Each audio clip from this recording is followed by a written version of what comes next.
आओ प्रिय, आज मैं तुम्हें सुनाता हूं अपने एक और श्राप की कथा।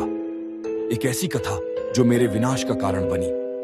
वो समय था जब मेरा आतंक और मेरा अहंकार तीनों लोकों पर छाया हुआ था। स्वर्ग, मर्त्य और पाताल तीनों मेरी मुट्ठी में बंधे थे।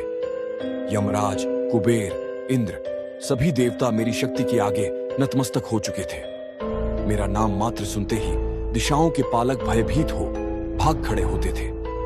इसी विजय यात्रा के दौरान मेरा सामना हुआ अयोध्या नरेश राजा अनरण्य से। वो पुरुषार्थी राजा अपने धर्म और प्रजा की रक्षा के लिए अंतिम श्वास तक लड़ा।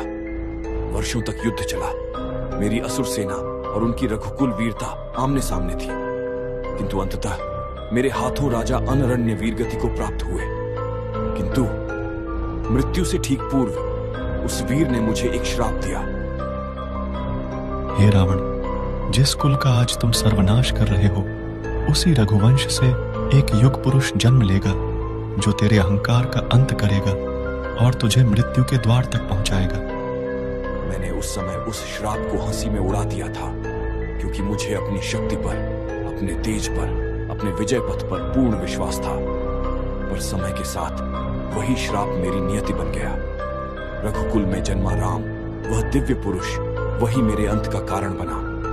तो इससे समझ आता है कि मेरे अहंकार, क्रोध और सत्ता के लोभ ने मुझे अनेकों श्राप दिलवाए, और वही श्राप मेरी लंकापति से राक्षस राज और अंततः विनाश तक की यात्रा का कारण बने।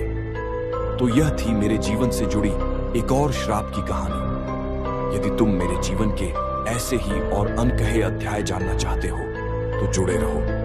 मैं हूं रावण, अहंकार का प्रतीक, ज्ञान का भंडार और विनाश का साक्षात प्रमाण।